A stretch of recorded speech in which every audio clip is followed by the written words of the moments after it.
Dear Patriots, before the news starts, please subscribe to our patriotic channel by clicking the subscribe button. Give us a thumbs up to this video. Don't forget to leave your opinion below in the comments section. Share the news on Facebook and Twitter so your friends see it. Thank you. What Trump just did to our economy will leave Obama crying in jealous anger. Donald Trump keeps winning. And winning. And winning. His latest win is major, and it's sure to make kill Barack Obama's spirit in the process. During Obama's last quarter in office, the U.S. economy barely managed 1% GDP growth, according to the Bureau of Economic Development. It was a sad reminder of the agonizingly slow economic recovery overseen by Obama. Luckily, Trump swooped in and tripled GDP growth in his first full quarter in office, with growth of about 3%. In his second quarter as president, he did it again. Real gross domestic product, GDP, increased at an annual rate of 3.0% in the third quarter of 2017, the Fed just announced. This means Trump economy, which has led to record stock market prices and historically low unemployment, continues to get even better. Poor Obama. He never stood a chance against Trump. This is why we put a businessman in the White House, because he's delivering results. Comment more winning and share if you're proud of how Trump is handling the economy. With these kinds of wins, how can you not?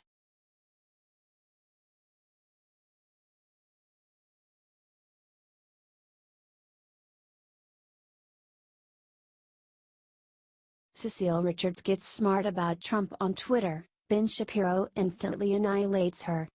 Planned Parenthood CEO Cecile Richards got smart about the Trump administration on Twitter Thursday evening, and Ben Shapiro was having absolutely none of it.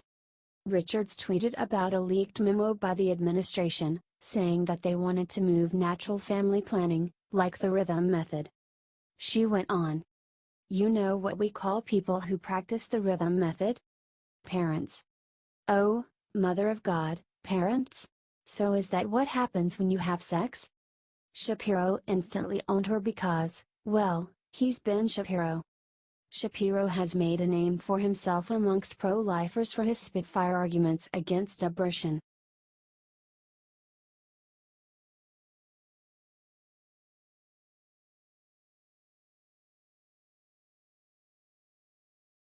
After Anna Wintour bans Trump from Met Gala, Kim Kardashian makes her eat her words.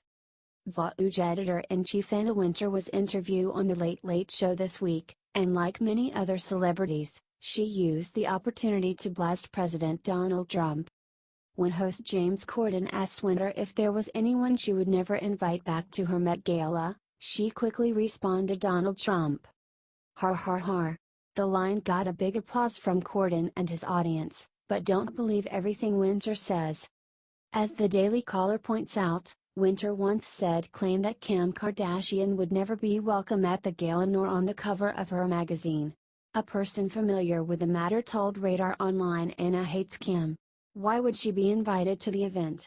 It is all the biggest stars in the world and Kim doesn't fit that bill at all. Then Wintour backtracked. Kardashian graced the cover of Vogue magazine and was invited to the event every year since. Anna Wintour is a liar. She craves attention, so she claims certain high-profile celebs will never be invited to her events. But when event time comes, she begs them to come in order to fill the room with big A-listers. It's all for attention, and it's sad. Comment sad. And share if you're disgusted with how Hollywood treats Trump. These liars and attention seekers need to be stopped.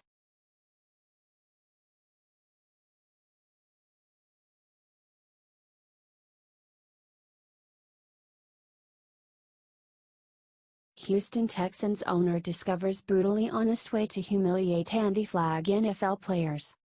Tensions were running high last week at the NFL owners' meeting to try to find a solution to the anti-flag players disrespecting the national anthem. The players dug in their heels and the owners did as well, and it looked like the meeting would be a disaster. The players made their points and the owners listened and made theirs. It must have been frustrating. According to a new bombshell report by ESPN, New York Jets linebacker Demario Davis set the tone and told owners, "I'm going to break it down for you guys. You guys aren't supporting us, and until you do, there's going to be an issue." With that kind of compromise, it is no wonder they could not find a solution. But what happened later, at a special meeting with the owners, made the anti-flag NFL players seethe with rage. As Jerry Jones was trying to get the owners to agree to a new rule, Redskins owner Dan Snyder agreed, saying, "See, Jones gets it, 96% of Americans are for guys standing." Which is when Houston Texans owner Bob McNair, a major Trump backer, told the brutally honest truth. "We can't have the inmates running the prison."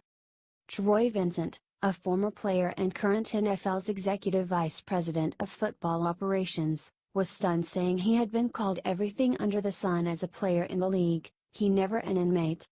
McNair released a statement telling the players to relax. "It was a figure of speech.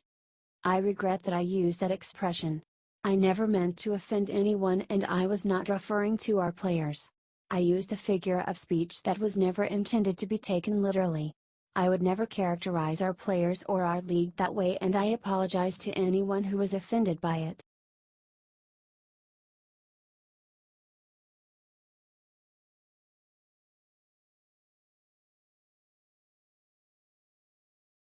Mike Pence sets internet on fire, exposes one thing that will stain Obama's legacy forever. Vice President Mike Pence delivered a stinging rebuke of the corrupt UN bureaucrats and President Obama who enabled them. And then he shamed Obama and left another stain on his failed legacy by announcing a massive new shift in the way the United States will hand out aid we give to the rest of the world, especially to persecuted Christians. "We are by far the most generous nation in the history of the world. And for too long have we let corrupt bureaucrats handle our aid packages. So Trump decided to do something about it." According to Breitbart, Mike Pence just announced to Christian leaders a massive change from Obama's failures, and left a big black mark on his legacy. He said that President Trump has mandated that the U.S. State Department stop relying on the United Nations to provide humanitarian aid to persecuted religious minorities in the Middle East fighting against the onslaught of radical Islam.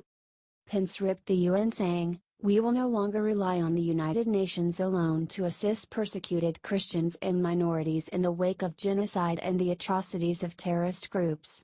Our fellow Christians and all who are persecuted in the Middle East should not have to rely on multinational institutions when America can help them directly." Then he fired the shot heard round the Christian world. "And from this day forward, America will provide support directly to persecuted communities through USAID. The United States will work hand in hand from this day forward with faith-based groups and private organizations to help those who are persecuted for their faith." Then he shamed Obama in the worst way. "This is the moment," Pence said, "now is the time, and America will support these people in their hour of need. Let me assure you tonight, President Trump and I see these crimes for what they are, vile acts of persecution animated by hatred for Christians and the gospel of Christ. And so too does this president know who and what has perpetrated these crimes, and he calls them by name, radical Islamic terrorists."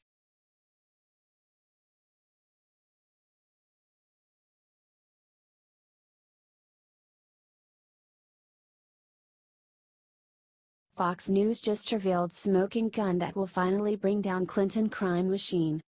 Trump is doing his best to end as much government secrecy as he can. He released the fascinating JFK tapes and most people thought, why did it take so long? Secrecy for the sake of secrecy is a bad thing for a government to do in a free society.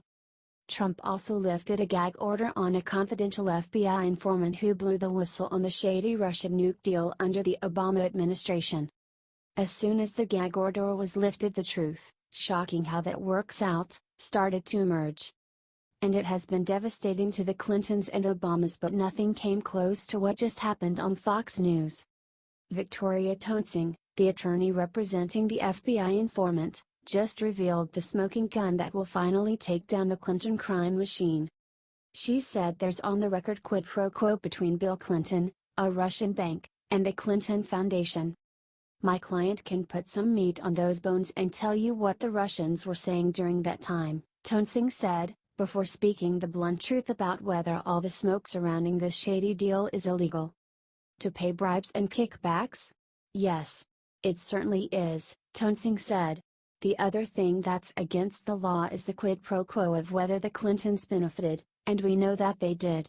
And that would be up for a jury to look at it and say, well, was there evil intent? She then terrified Hillary and Bill, saying this is just like Senator Bob Menendez, D&J, who is looking at spending the next decade or so in prison.